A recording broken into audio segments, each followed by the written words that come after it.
Dr. Lonny here, back with another episode from Good Soap Sense Co. Today we're going to talk about Valentine's Day soaps.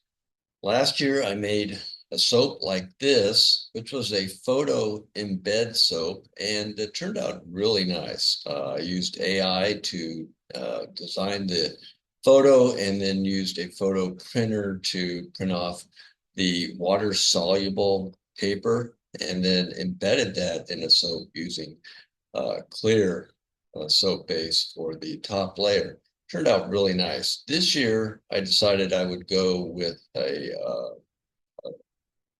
mold that I bought from Amazon. So this video is all about using those molds and coming up with the best way to uh, pour the soap and the soap colors for the optimal uh, soap that I think would be sellable for Valentine's Day. So I hope you enjoy it. As always, I appreciate it if you can like and subscribe to this channel. More good stuff coming. Take care. So as we begin to make our Valentine soaps this year, I've gone ahead and cut up some clear soap, melt and pour soap, and some white soap. So the clear, I'm going to put in some of this True Red blend from Mad Micas, and then so then we can just make red soaps, and then we can also make white soaps, and then we can combine the two for pink. And I think all of those will work out really well. So let's go ahead and melt up the soap, put the coloring in, and we'll begin to pour. All right, so we've melted down our clear base, and we've added a red mica that we've dissolved in alcohol. I've added to that some jojoba oil, which is very nourishing. And then I've scented it with rose. So I've ordered more scents from Midwest, but this is one that I had on hand from when I actually started making soap. And so we're just going to use that for this purpose and to test out these molds. So I'm just stirring this a little more. Don't want to get that red mixed in with the white over there. That would result in a pink, which we're not ready for yet. So I'm going to go ahead and pour these molds. Look how beautiful that red is. That is that red that I mentioned from Mad Mica, which I highly recommend. I want to do this rose. That's a beautiful mold. Okay, and I'm not sure how much soap I'll have for these, so we'll do what we can. I think we're going to have enough for this last one here.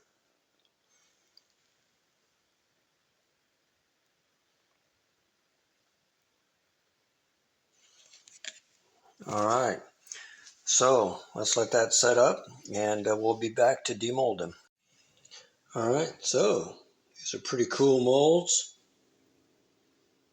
The love on this one didn't show up particularly well. This one's a little better. I think the issue that I'm having right now is that being all one color, that rose came out pretty good. The only thing with the rose, and I've noticed this now on two of these, is that there's one petal that tends to break off. And the same with this. It came out pretty good, but it left some in there because of how fine some of those petals are. It doesn't all come out.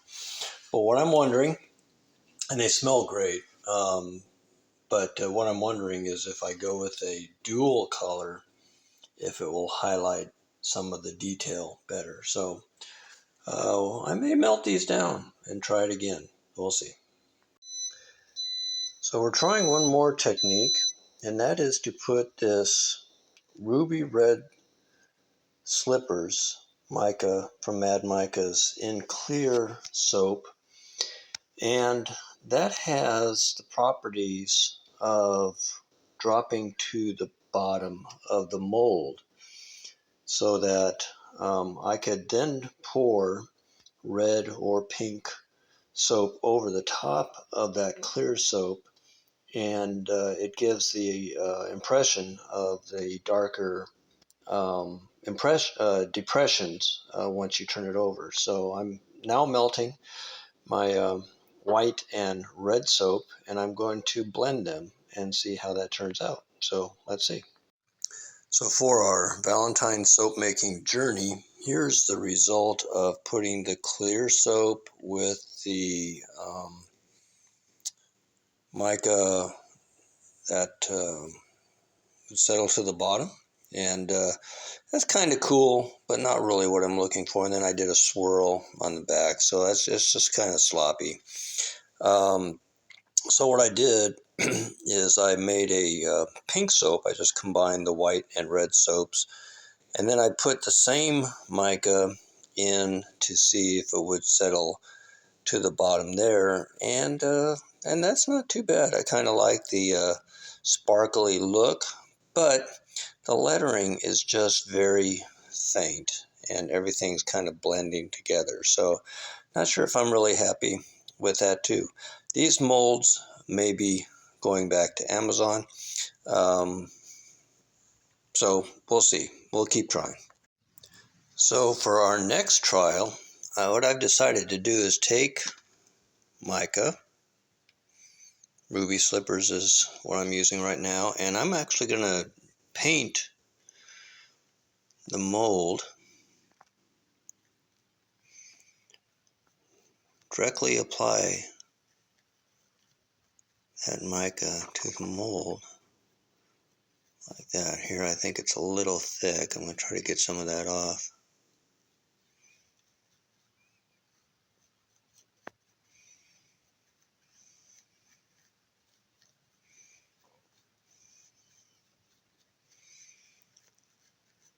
Spread some of that out up to here.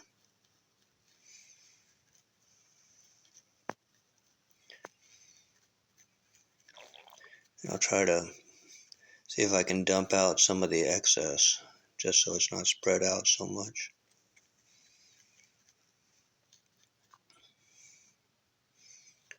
And I think there's a little flower up here too. Let me just get a little more on here. Oh, too much.